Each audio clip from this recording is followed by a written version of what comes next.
empezamos. Vale, pues el primer grupo Cuidarte de la temporada 2021-2022 se titula Conociendo la enfermedad de Alzheimer. ¿Vale? Estos van a ser los contenidos principales que voy a tratar en esta pequeña formación. ¿De acuerdo? Pues desde una definición, las principales etapas, factores de riesgo, de prevención, los criterios diagnósticos de la enfermedad de Alzheimer, la valoración cognitiva y daré algunas pinceladas del tratamiento en la enfermedad de Alzheimer. ¿De acuerdo? Digo pinceladas porque habrá otro grupo Cuidarte en el que hablaremos un pelín más en profundidad sobre cada una de ellas. Las demencias, ¿qué son y cuáles son los principales tipos? Como vemos en la diapositiva, las demencias es un problema de salud pública. ¿Por qué? Porque hay alrededor de 47 millones de personas en todo el mundo que tienen algún tipo de demencia. Y cada año más de 7 millones de personas le diagnostican algún tipo de demencia. Con lo cual, la problemática de salud es bastante considerable y también la problemática económica, evidentemente. Como bien pone ahí, la influencia de las demencias es mayor debido a la longevidad que tiene la población. Evidentemente, si ahora vivimos 90 y tantos años, nuestro cuerpo físicamente y mentalmente no está preparado para esa cantidad de años, para esta cantidad de años que vivimos actualmente. Es decir, todas las funciones van disminuyendo, ¿vale? Y eso pues provoca ciertos signos y síntomas que se asocian con las demencias. ¿Qué es la demencia? La demencia, como bien aparece ahí, es un deterioro crónico y progresivo de la memoria y del resto de las funciones cognitivas, ¿vale? No solo afecta a la memoria, sino que también afecta a otras funciones, como por ejemplo el lenguaje, la atención, el cálculo, la orientación, las gnosias, ¿vale? Sí que es cierto que mantiene cierto nivel de conciencia y además de presentar ese deterioro de la memoria y en las demás funciones cognitivas, también presenta una gran desadaptación en la persona con el entorno, porque las actividades que realizan van disminuyendo. La causa principal de la demencia, digo principal porque no solo hay una sola causa, ¿vale? Es el daño o la pérdida de las células nerviosas y sus conexiones en el cerebro, ¿de acuerdo? Evidentemente, dependiendo de la zona cerebral en la que haya mayor afectación y mayor pérdida neuronal, los síntomas serán diferentes. No es lo mismo que la mayor afectación sea en el lóbulo frontal que en el lóbulo parietal, por ejemplo, ¿vale? Los síntomas son distintos. Y los principales tipos de las demencias son las que aparecen en la diapositiva. La enfermedad de Alzheimer, la demencia frontotemporal, la demencia por copos de Lewy y la demencia asociada a la enfermedad de Parkinson. Son 4 principales, no son las únicas, ¿vale? Hay otros tipos de demencias, pero con una incidencia, digamos, inferior, ¿de acuerdo? Como vemos ahí, la enfermedad de Alzheimer, muchas personas tienden a asociar demencia con enfermedad de Alzheimer. Es decir, todas las demencias son enfermedad de Alzheimer y no es cierto, ¿vale? La enfermedad de Alzheimer es un tipo de demencia, ¿vale? Pero no es no es el único tipo de demencia, ¿de acuerdo? Eso sí que es verdad que es un concepto que sí que quiero que quede pues bastante claro en esta formación, ¿de acuerdo? La demencia, no todas las demencias son enfermedad de Alzheimer, pero sí todas las enfermedades de Alzheimer son demencias, ¿vale? Espero que ese punto sí que es importante. Bueno, se tapa aquí un poco las palabras, pero vale. Vale. La enfermedad de Alzheimer, el señor que vemos a la izquierda, bueno, yo lo veo a la izquierda, es Lois Alzheimer, es el doctor que descubrió en una paciente que entró en el hospital los primeros síntomas, ¿vale? Sobre la enfermedad de Alzheimer. Él averiguó cuando ya esa paciente falleció, pues le dieron el cerebro de esa paciente para que él lo estudiara y descubrió en su cerebro pues, ciertas anomalías como son las placas y los ovillos cerebrales. ¿Qué produce esas placas, esos ovillos cerebrales? Lo que produce es un impedimento del buen funcionamiento de las neuronas, ¿vale? El buen funcionamiento, el mal funcionamiento de las neuronas lo que provoca es sintomatología clínica bastante evidente, desadaptativa, ¿vale? Pues problemas de memoria, problemas de lenguaje, dependiendo cuál sea la zona que mayor presencia de placas y de ovillo obtenga, pues la sintomatología diferirá. Como vemos en la diapositiva, la enfermedad de Alzheimer, como ya he dicho antes, es la forma más común de demencia. De hecho, el porcentaje es bastante alto, está en torno al 60 y al 80% de las demencias es enfermedad de Alzheimer. Pero, como ya he mencionado anteriormente, no todas las demencias son enfermedad de Alzheimer. Y por último, también quisiera que una idea que quedase clara, que es que el Alzheimer no es una característica normal del envejecimiento, ¿vale? No porque vayamos a ser mayores, no porque seamos mayores, vamos a padecer la enfermedad de Alzheimer. No es una condición sine qua non, ¿vale?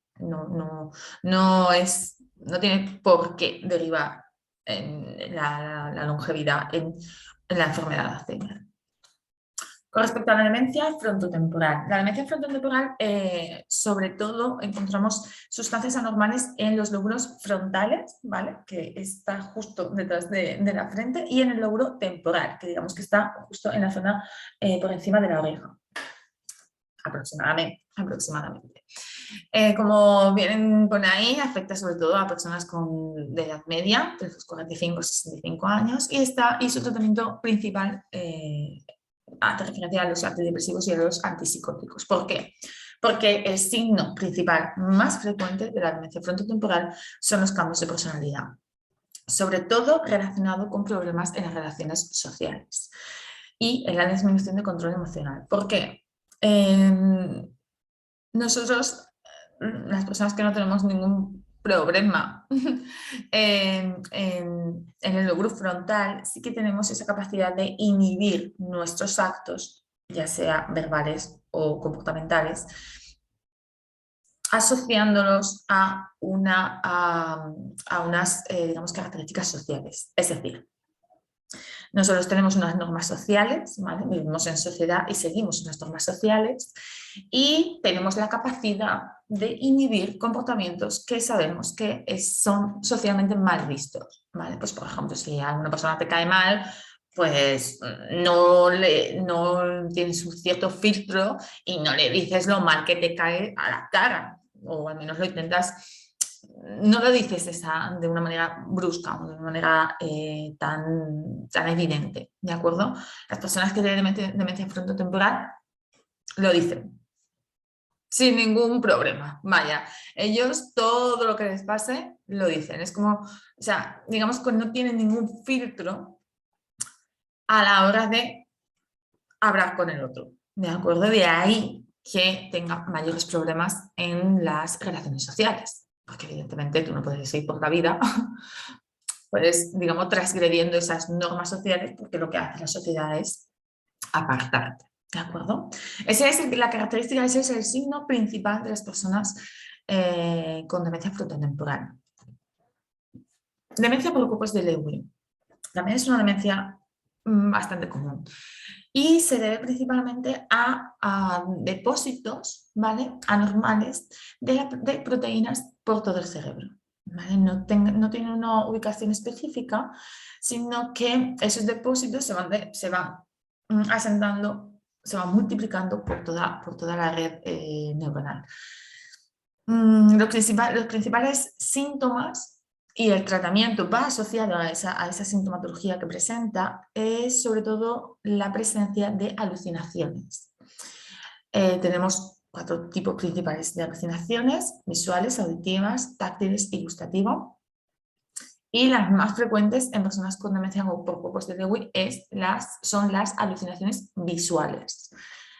Ya hablaré de las alucinaciones y de cuáles son las estrategias para afrontar esas alteraciones conductuales en otro grupo, Cuidarte, en el que se habla precisamente de las estrategias para las alteraciones conductuales y psicológicas.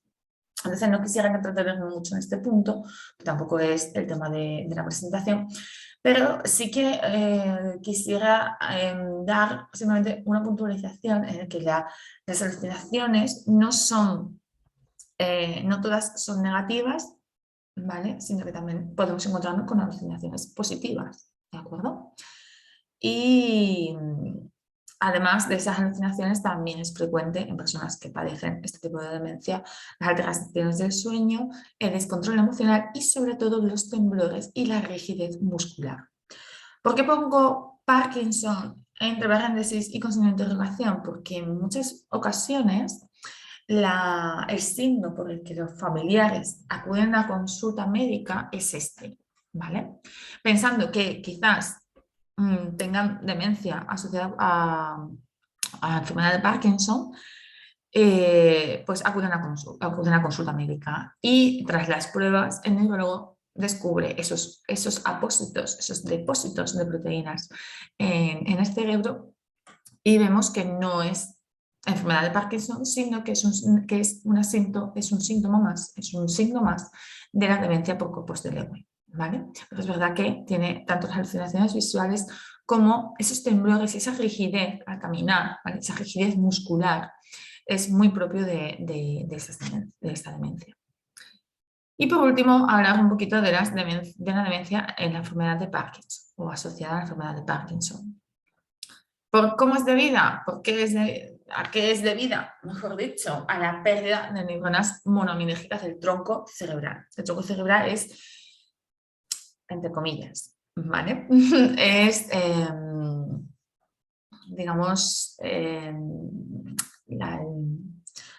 me ha ido la palabra, no me lo puedo creer. Es el lugar clave del movimiento del cuerpo. ¿De acuerdo? Y los síntomas tempranos que afectan, pues en primer lugar afectan a un lado del cuerpo, pero también el otro también está afecto, ¿vale?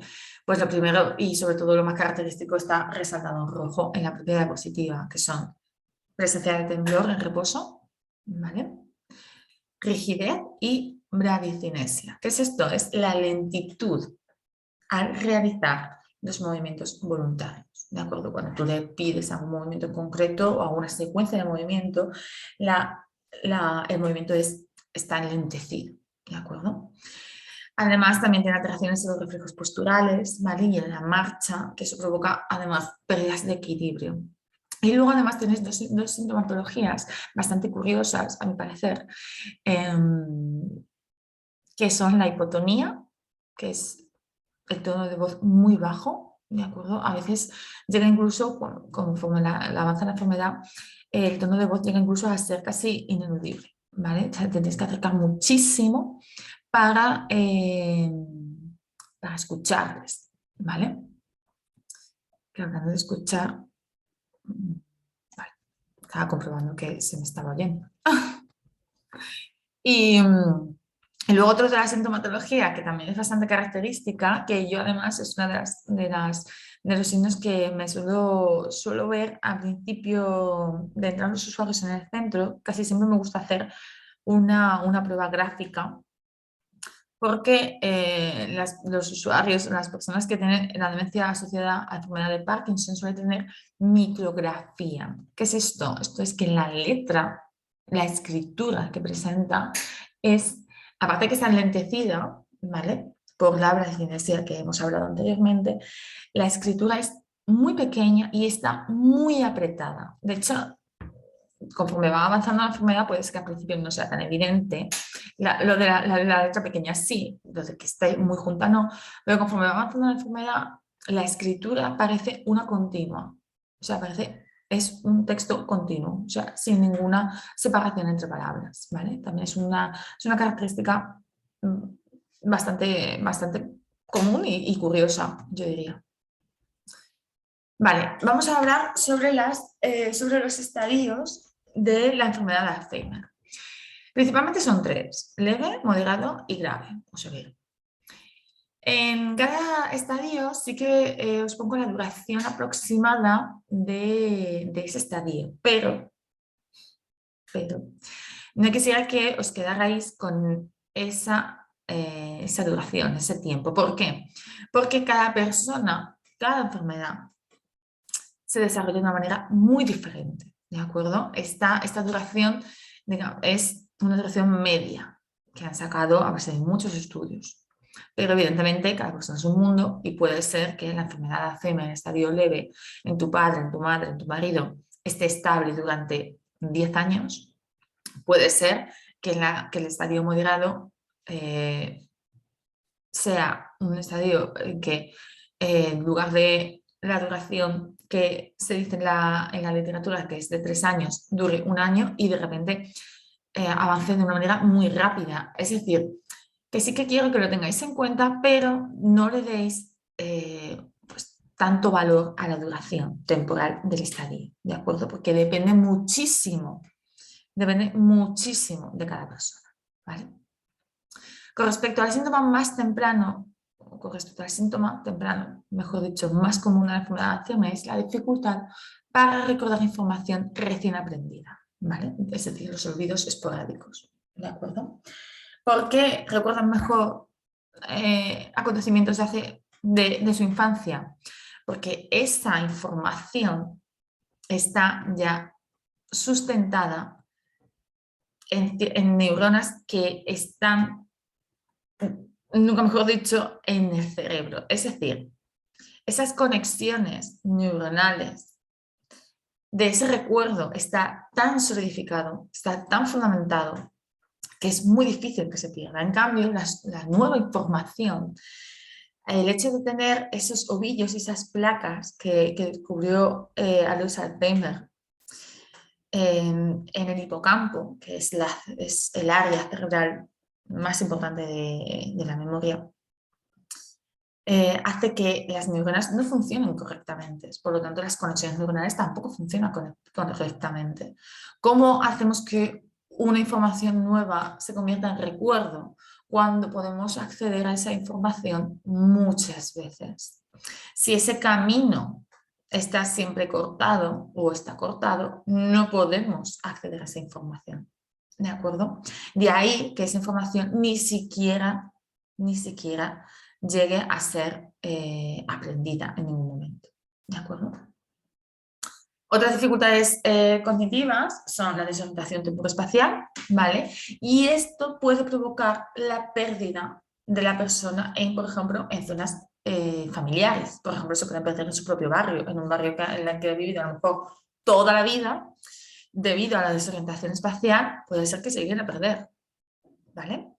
También tiene problemas de atención, problemas anímicos, sobre la inestabilidad en el humor, apatía, aislamiento social. ¿Por qué? Porque ellos realmente sí que son conscientes de que la enfermedad está avanzando, pasa algo que antes no les pasaba, ahora no recuerdo cosas que antes sí, no consigo encontrar la palabra y me frustro. Es decir, ellos están viviendo una situación en la que emocionalmente les choca muchísimo, entonces se entristecen, se enfadan, se frustran, ¿vale? Entonces este estadio es un estadio complicado para la persona que lo está sufriendo y para los familiares también. Y luego además las conversaciones que tienen con él, pues bueno, pueden tener alguna que otra dificultad, ¿vale?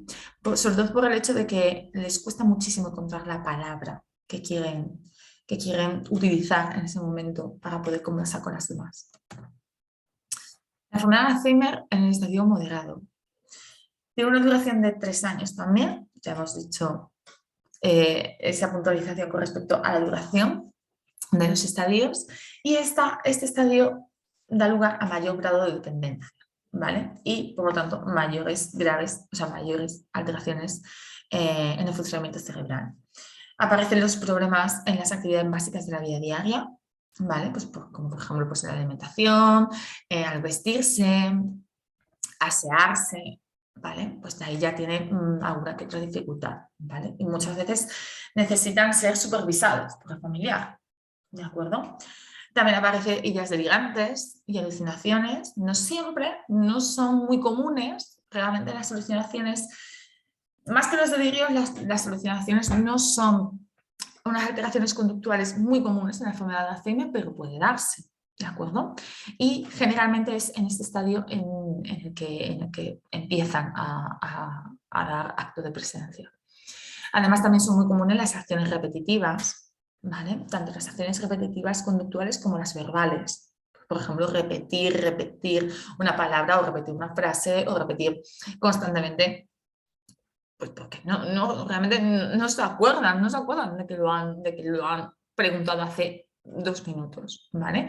Suele aparecer en este estadio también. Y también suelen ser muy frecuentes los problemas del lenguaje un poco más acuciantes, ¿vale? Recordemos que en el estadio leve el problema del lenguaje principal es la búsqueda o la imposibilidad de encontrar esa palabra que están buscando para referirse a algo en concreto. En este estadio de la enfermedad lo que ocurre es que esos problemas de lenguaje se agudizan un poquito más, ¿vale? Aparecen más problemas en la expresión, aparecen más problemas en la ejecución de movimientos, ¿vale? Y aparecen también problemas en el reconocimiento. Y por último tenemos el estadio grave o severo. En este estadio se agudizan todos los síntomas cognitivos, funcionales y físicos también. Aparece rigidez muscular junto con temblores. Perdón.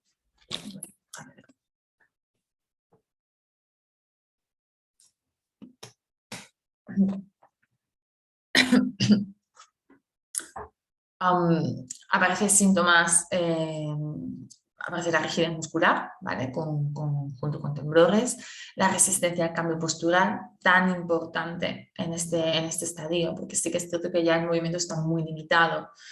Y sí, es cierto que si no se realizan esos cambios posturales, pues la piel se puede dañar con bastante más facilidad. Además, ya no reconocen a los familiares, no se reconocen incluso a ellos mismos, ¿vale? Tienen problemas en el reconocimiento y además tienen mucha apatía. E igualmente tienen dependencia total en las actividades básicas de la vida diaria, sobre todo incontinencia total, tanto en micción como en deposición, y alimentación que suele ser asistida, ¿vale? Vale, aquí he dejado es un cuadro resumen realmente, combinando las 3 fases, estadios, etapas de la enfermedad de Alzheimer con las principales funciones cognitivas y las actividades cotidianas que están en la última columna, ¿vale? En la primera fase, bueno, pues ya hemos visto un poquito, ¿no? Pues olvidar las citas, los nombres de las personas, los cambios de humor que son frecuentes debido a esa consciencia aún de problemas de la enfermedad. Sí que continúa razonando, lo que hemos dicho de pues, esa dificultad para encontrar las palabras, ¿no? Ahí es muy común, por ejemplo, en este sentido de encontrar las palabras, de dificultad de encontrar las palabras, en el momento en el que empiezan a decir, dame eso, aquello, no esto, eso, esto. Cuando dicen mucho eso, nosotros en el centro es algo que evidentemente, pues no en plan de ¿eso qué? O sea, eso, y no estamos señalando esto, no, digo, ¿eso qué? O sea, ¿qué es lo que quieres? ¿Vale? Y muchas veces te dicen, dame eso que sirve para encender las velas. En plan de, ¿y cómo se llama eso? Mechero, ¿no? Entonces, tiene ahí ciertas dificultades, bastantes dificultades. De hecho, es un signo, junto con la memoria, en el que los familiares tendrían que estar tendrían que ser bastante sensibles a esos primeros síntomas. Luego la fase 2 o la etapa moderada, el estadio moderado, en el que bueno, pues la memoria reciente está disminuida, es verdad que puede haber un brote de agresividad bastante importante, la presencia de ideas delirantes, de alucinaciones, la conversación se vuelve un poco más lenta, no suele acabar la frase, repite mucho lo mismo. Es ese momento en el que en la conversación, o sea, a lo mejor tú le preguntas, ay, bueno, ¿y qué hiciste el fin de semana con tu nieto? Ah, pues hija, pues me fui al parque, estuve paseando, luego me fui a casa de mi hijo a comer. Y luego, a los 2 minutos, si acaso llega, pues mira, el fin de semana estuve con mi nieto, fuimos al parque y luego fui a casa de mi hijo a comer. ¿Veis? Estos circunloquios, estas perseveraciones en el lenguaje son muy comunes en el estadio moderado. Y luego la fase 3, que hace referencia pues ya a una, digamos, a una degradación, digamos, de la sintomatología más, pues más severa, ¿no? Pues la memoria ya está perdida, no reconoce a los familiares, pues bueno, digamos que la sintomatología es pues más severa, propiamente dicho. Vale, factores de riesgo. Dos tipos de factores de riesgo. Están los factores de riesgo no modificables y modificables. No modificables, pues como su propio nombre indica, son aquellos factores que no podemos cambiar, ¿no? Entre ellas está la edad y la genética. La edad. Quiero recalcar que no es una consecuencia inevitable del hecho de envejecer. Es decir, tú puedes envejecer y no padecer enfermedad de Alzheimer, ¿de acuerdo? Sí que es verdad que a mayor edad, más probabilidad de padecer algún tipo de demencia, ¿vale? Y la genética. El Alzheimer no es una enfermedad hereditaria, no lo es. Sí que es cierto que hay ciertos genes que digamos que ofrecen mayor vulnerabilidad a padecer esta enfermedad, pero no son determinantes, ¿vale? Sí es verdad que, por ejemplo, hay que distinguir entre enfermedad de Alzheimer hereditaria y enfermedad de Alzheimer adquirida. El gran porcentaje de la población que padece enfermedad de Alzheimer es enfermedad de Alzheimer adquirida. La enfermedad de Alzheimer hereditaria, si acaso, llega en el total de la población en torno al 1 al 3% de la población, si acaso llega. Y es cierto que la enfermedad de Alzheimer hereditaria, los síntomas empiezan siendo muy jóvenes, del tipo 45 años aproximadamente. Y como podéis imaginar, la evolución de la enfermedad de Alzheimer hereditaria es rapidísima y desde luego la esperanza de vida no es muy longeva, ¿vale?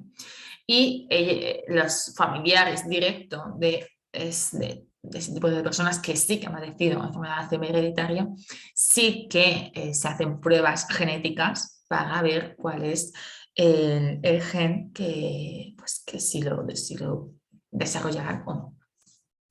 Con respecto a los factores de riesgo modificables, también pues tenemos dos principalmente. La salud cardiovascular, tan importante no solo para la enfermedad de Alzheimer, sino para muchos otros tipos de enfermedades. La hipertensión arterial, la diabetes, el colesterol, tabaquismo, la obesidad, etc. Y luego el estilo de vida. El estilo de vida sobre todo asociado al aislamiento social y a la inactividad. Hay muchos estudios en el que correlacionan la inactividad a mayor probabilidad de padecer ciertas enfermedades, entre ellas la enfermedad de Alzheimer. Factores de prevención. 4 principalmente. Tenemos cambios de hábito. Evidentemente, esto es una redundancia, pero es importante decirlo de vez en cuando. Es importante pues, dejar de lado los excesos, ¿no? Pues no fumar, mantener un peso saludable, tener una buena higiene del sueño, evitar el estrés o todo el estrés que podamos, ¿vale? Pues sería un paso bastante importante. Luego, adoptar una dieta mediterránea. Nosotros ya vivimos en un país en el que la dieta mediterránea es la dieta principal de las familias y sí que está comprobado que mantiene bastante a raya los problemas cardiovasculares. Incorporar la actividad física a tu vida cotidiana, ¿vale? Esto no significa que te vayas corriendo mañana a apuntarte al gimnasio de la esquina, ¿de acuerdo? ¿Por qué? Porque no vale tampoco apuntarse un mes y ya está. Es decir, la actividad física tiene que ser una actividad continuada en el tiempo, ¿vale? Pues salir a pasear, estar en casa, hacer las cosas de casa, ya eso es una actividad física, ¿de acuerdo? Actividad física es una actividad en la que tengas movimiento diario, ¿vale? Y también mantener actividad cognitiva y social. ¿de acuerdo? Como por ahí es clave, es prioritario mantener activo nuestro cerebro. ¿Por qué? Porque así nuestras neuronas están trabajando, no se oxidan. Si nuestras neuronas no trabajan, ellas tienen la sensación de que no sirven, entonces se apagan. ¿De acuerdo? Cuanto más activo tengamos nuestro cerebro y sobre todo cuanto tengamos más retos intelectuales en el sentido de nuevos aprendizajes, los nuevos aprendizajes, la curiosidad, el conocer, es fundamental para nuestra plasticidad neuronal, para que nuestras neuronas funcionen, trabajen, se ejerciten. Es fundamental. De verdad que quisiera poder transmitir esta idea quizás con, no sé si con más pasión, pero los nuevos aprendizajes, sean del tipo que sean, son fundamentales. Fundamentales. ¿Vale? Y también, por supuesto, la actividad social. La actividad social, el poder relacionarte con los demás, tener una vida activa, poder conversar con los demás, ver otros puntos de vista, etcétera. Todo eso hace que nuestro cerebro trabaje, se ejercite y desde luego pues nuestras neuronas lo agradecen, lo agradecen. ¿Qué estiman los expertos? Si mantenemos los factores de riesgo a raya y fomentamos estos factores de prevención todo lo que podamos, pues está claro que, según los expertos, insisto, que incluso llegan a confirmar que 1 de cada 3 casos podrían evitarse. 1 de cada 3 casos en la población que padecen, no pueden llegar a padecer enfermedad de Alzheimer o algún tipo de demencia, son muchos millones de personas.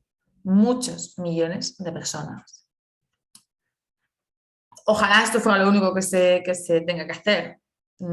Está claro que no es lo único, pero sí que es verdad que es un gran paso. Es un gran paso para mantener a raya esas sustancias nocivas cerebrales. ¿Vale?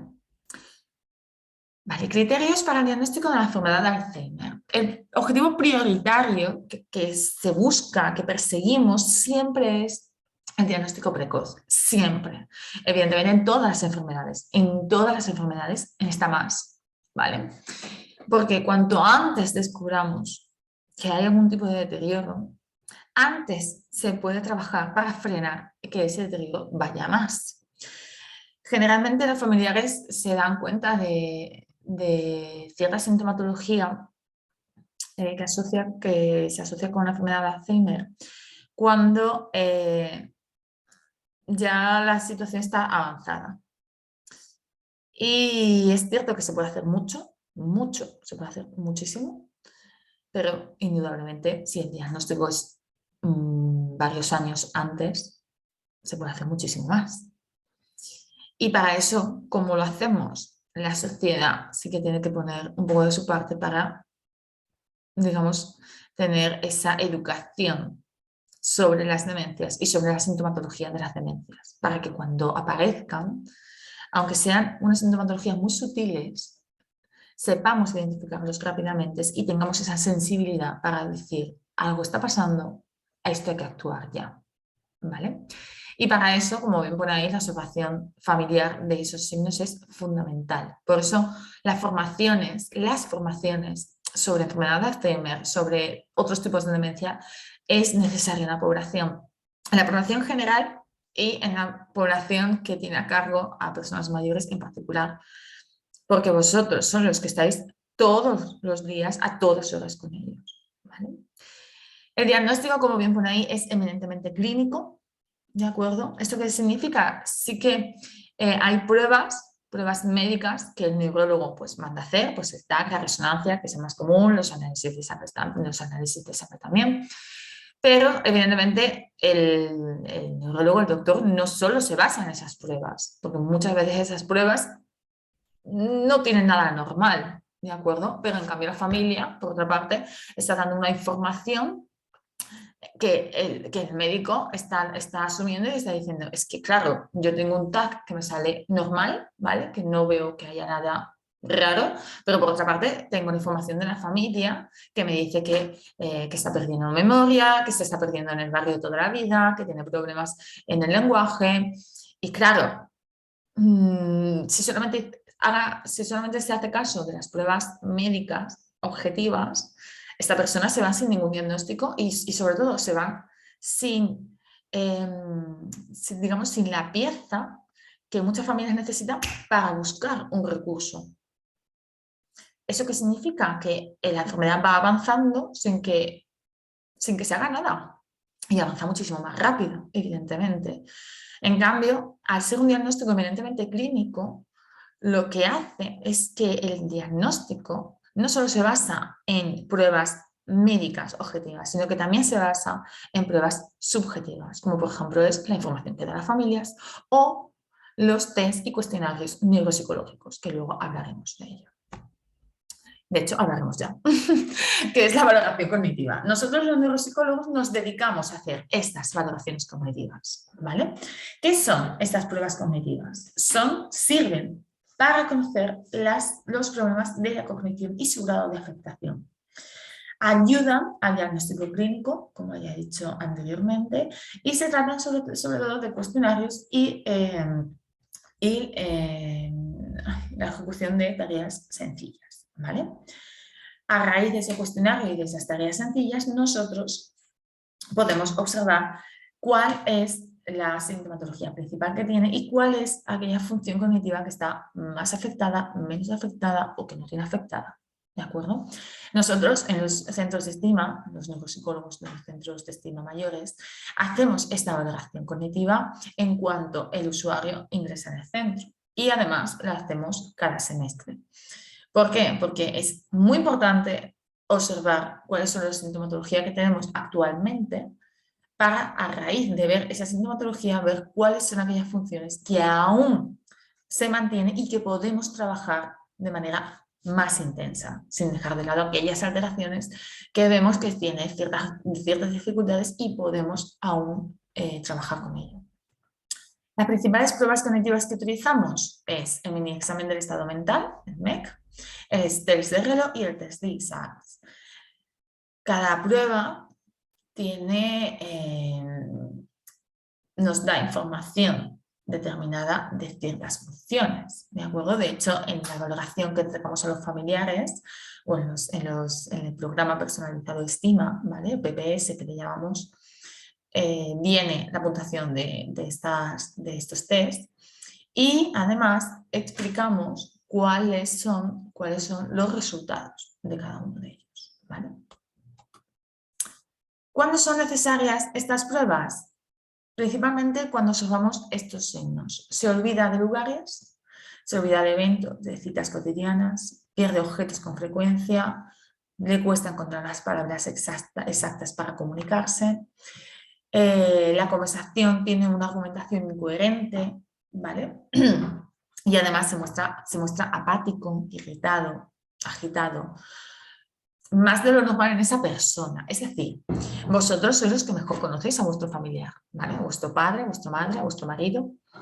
Si sabéis, porque habéis convivido con esa persona, que él ha tenido un carácter agresivo toda la vida, pues evidentemente el que esté agresivo ahora, pues no es un dato que a ti te vaya a decir, algo está pasando. Pero si el cambio es una persona que a lo mejor ha sido una persona muy activa, ¿vale? Muy activa toda la vida, y de repente le observáis que está apático, que no le interesa, que no tiene interés por nada, eso es un signo que ya os tiene que poner en alerta. Y no solamente os tiene que poner en alerta cuando estamos iniciando, sino que os tiene que poner en alerta siempre. ¿Vale? ¿Por qué? Porque las fluctuaciones en los síntomas en la enfermedad de Alzheimer es bastante común. Y puede llegar un momento en que se mantenga estable, ¿vale? Durante muchos años y de repente haya un periodo en el que se observa cierta sintomatología fuera de lo común. Eso nos está dando información. Eso nos está dando, de hecho, mucha información.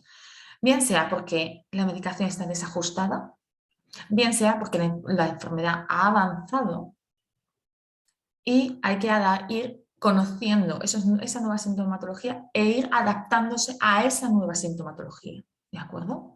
Por eso también es importante conocer qué síntomas vamos a ir observando conforme vayan pasando de estadio, ¿vale?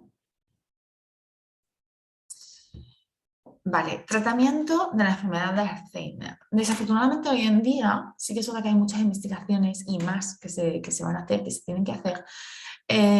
Hoy en día el Alzheimer no tiene una cura, ¿vale? No tiene una cura como tal.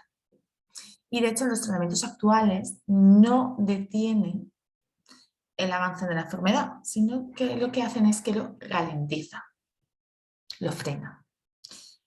Y frenan por un tiempo, sobre todo, el empeoramiento de esos síntomas, ¿de acuerdo? ¿Eso qué repercute? Repercute que evidentemente la calidad de vida, ya no solamente de la persona que padece la enfermedad, sino de sus cuidadores es mejor, ¿vale?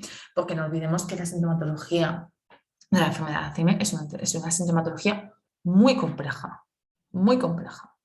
Ya que quizás no tanto a nivel teórico, pero sí en tanto en cuanto la afectación en el entorno familiar de esa sintomatología afecta muchísimo al día a día, ¿vale? De ahí la complejidad.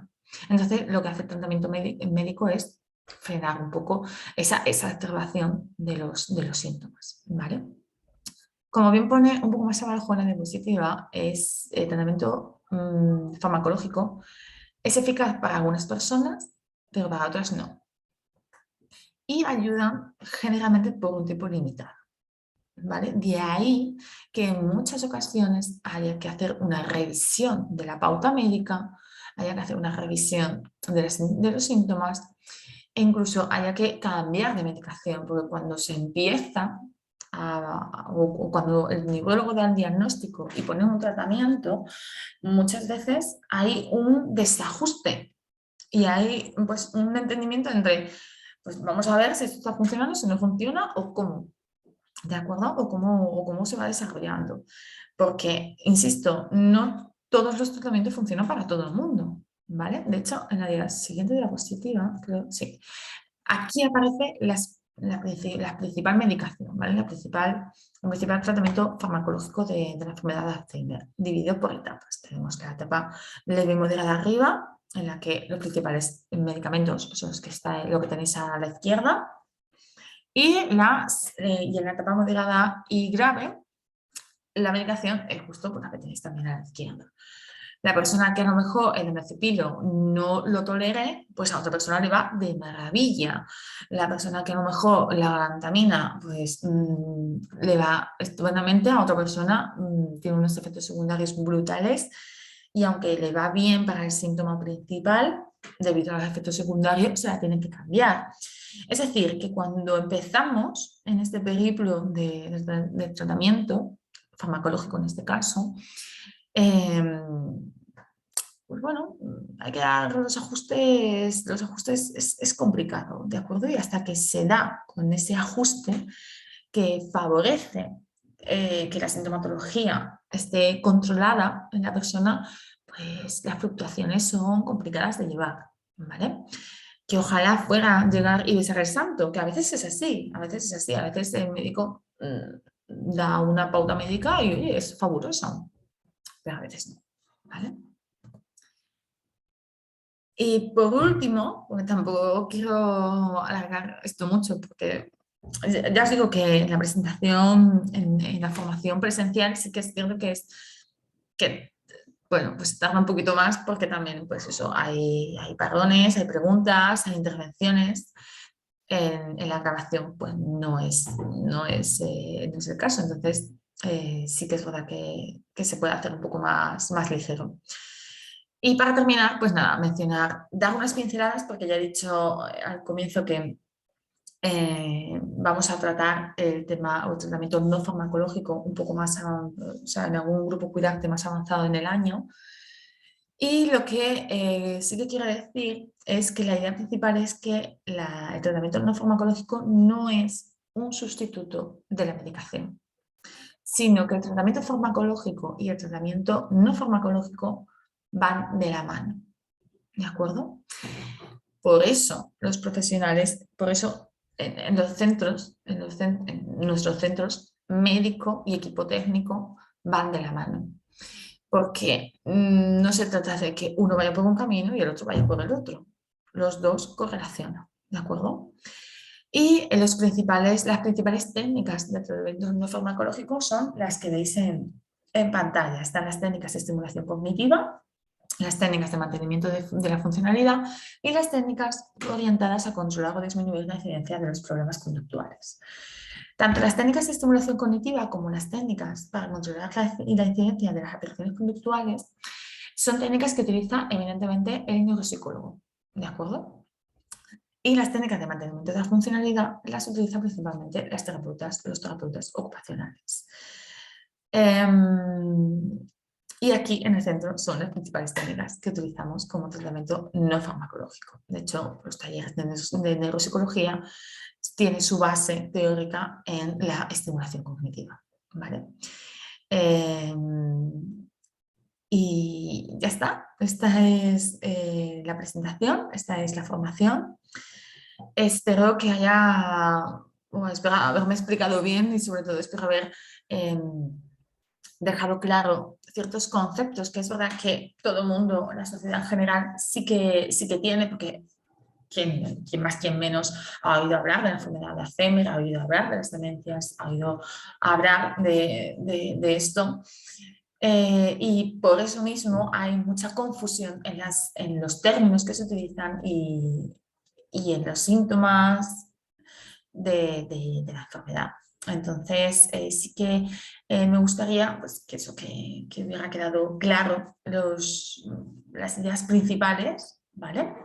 Y de todos modos, bueno, pues esta presentación es verdad que aquí no es que haya mucho feedback, porque no deja de ser una grabación, pero si tenéis alguna duda, alguna pregunta o algo que cuestionarnos, pues nos la podéis dirigir, ¿vale? A cualquiera de los profesionales de los centros, pero es verdad que como suelen ser preguntas más personales y dirigidas a vuestro familiar, pues evidentemente los familiares que asistan al centro de estima embajadores pues pueden dirigir sus dudas a la neuropsicóloga Alicia. Los que asistan a Moratalaz, a Aitor, que es el neuropsicólogo que está allí, y en Aluche, pues en este caso, pues a mí. De todos modos, os digo nuestros correos, los correos de los neuropsicólogos es muy fácil, es npsaluche@estimamayores.es, ese es el mío. El de Moratalaz es igual, pero con Moratalaz, es decir, npsmoratalaz@estimamayores.es. Y el de Alicia, que es la neuropsicóloga de Estima Embajadores, es npsembajadores@estimamayores.es, ¿vale? Nada más, espero que tengáis esta presentación pues como quizás una guía en la que volver para resolver ciertas dudas y sobre todo pues bueno, que podáis compartir con vuestros familiares. Yo os invito realmente a que si podéis venir presencialmente a las formaciones de Grupo Cuidarte en cada uno de los centros, asistáis, porque bueno, al fin y al cabo la interacción con los demás familiares también es muy enriquecedora. Y si no es así, pues bueno, siempre tendréis estas grabaciones en la web, ¿vale? Para consultarla cuando queráis. Muchas gracias.